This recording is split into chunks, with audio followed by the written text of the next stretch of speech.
अस्सलाम वालेकुम एवरीवन, क्या हाल है सबके। और ऑस्ट्रेलिया और वेस्ट इंडीज का मैच जो है वो डे 3 खत्म हो गया है और बहुत ही एक्साइटिंग डे था।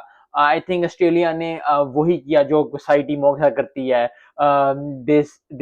दे वर ऑन द बेसिक और उन्होंने विकेट ली और विकेट लेने के साथ जो है 193 पे वेस्ट इंडीज को आउट कर दिया। वेस्ट इंडीज के लिए मैं थिंक बहुत बड़ा चांस है क्योंकि बारिश भी है और भी चीजें आएंगी। और जब पिच इस तरह की आ जाती है और वो 60 for 2 है ऑस्ट्रेलिया, तो आई होप मैं यही कहूंगा वेस्ट इंडीज टीम को कि ठीक है, आप 193 पे आउट हो गए, आपने पहला जो अच्छा स्कोर किया था, लेकिन अगर अभी भी 156 स्कोर रहता है और चौथी इनिंग्स में कोई भी स्कोर 120 से अबव जो होता है वो बहुत बड़ा स्कोर बन जाता है।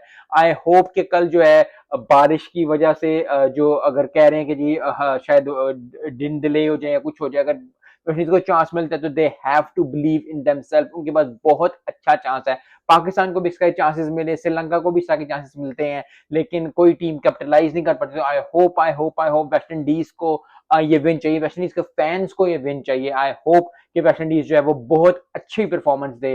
मैं तो वेस्ट इंडीज की टीम को यही कहना चाहूंगा कि कदम बढ़ाओ, हम तुम्हारे साथ हैं, and that is what it is. 156 score करना, क्योंकि अगर पहले एक घंटे में एक दो विकेट या तीन विकेटें गिर जाती हैं ऑस्ट्रेलिया की, वो 100 से पहले 5 आउट हो जाते हैं, तो बहुत मुश्किल हो जाएगा। और फिर ठीक है, एक एक जज्बा, एक जुनून आ जाएगा उनके पास। और I think West Indies team के पास वो बॉलिंग है in comparison to Australia. Yes, थोड़ा सा मुश्किल, थोड़ी सी बॉलिंग उस तरह की नहीं है, लेकिन अगर पांच तीन चार विकेटें वो पहले घंटे में ले लेते हैं तो बहुत अच्छी बात हो जाएगी। और ऑस्ट्रेलिया को ऑस्ट्रेलिया में हराना I think one of the peak of जो होगा वो इस सीजन का होगा, क्योंकि वेस्ट इंडीज जो है वो काफी ज्यादा इस विन को डिजर्व करती है, या इस विन पे उनका बनेगा, क्योंकि वर्ल्ड कप में भी नहीं थे, T20 और ओडीआई में भी इतना अच्छा परफॉर्म नहीं कर रहे। अगर टेस्ट में अच्छा हो जाएंगे तो प्लेयर्स को बहुत कॉन्फिडेंस आएगा। और we need West Indies team to perform well, क्योंकि आने वाले दिनों में T20 जो है वो वेस्ट इंडीज और यूएसए में हो रहा है।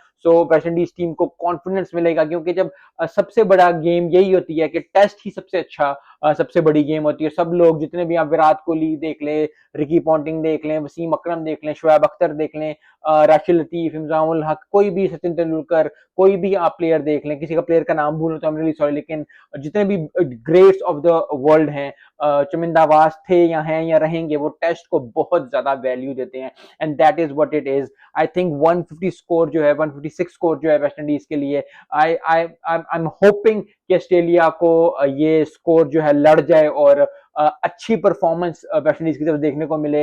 आई कांते डार्म कॉल ये ना हो कि जी 60 for 2 और फिर जो 156 वो कर जाएं। आई होप कि वेस्ट इंडीज टीम अपने ऊपर बिलीव रखे, क्योंकि प्रोफेशनल लाइफ और पर्सनल लाइफ में अगर आपको अपने ऊपर बिलीव है, अगर आपको ये लगता है कि आप जो है कर सकते हो, तो जिंदगी हमेशा जो है वो जो बंदा अपने ऊपर बिलीव रखता है उसका साथ देती है। Fortune helps the brave. So I hope कि वेस्ट इंडीज जो है फुल थ्रॉटल ऑस्ट्रेलिया पे जो जीतने के लिए आएगी, ये नहीं करने आएगी कि ठीक है मिल गई तो मिल गई, ना मिली तो ना मिली, कैजुअली उस तरह नहीं आएंगे। They have a great chance जब आपको मिलता है तो you have to grab those opportunities, और अपॉर्चुनिटी मिलेगी तो वेस्ट इंडीज टीम के लिए अच्छा होगा, वेस्ट इंडीज के फैंस के लिए अच्छा होगा, जो लोग वेस्ट इंडीज को सपोर्ट करते हैं उसके लिए अच्छा होगा, क्रिकेट के लिए अच्छा होगा। मिलते हैं नेक्स्ट वीडियो में। अस्सलाम वालेकुम।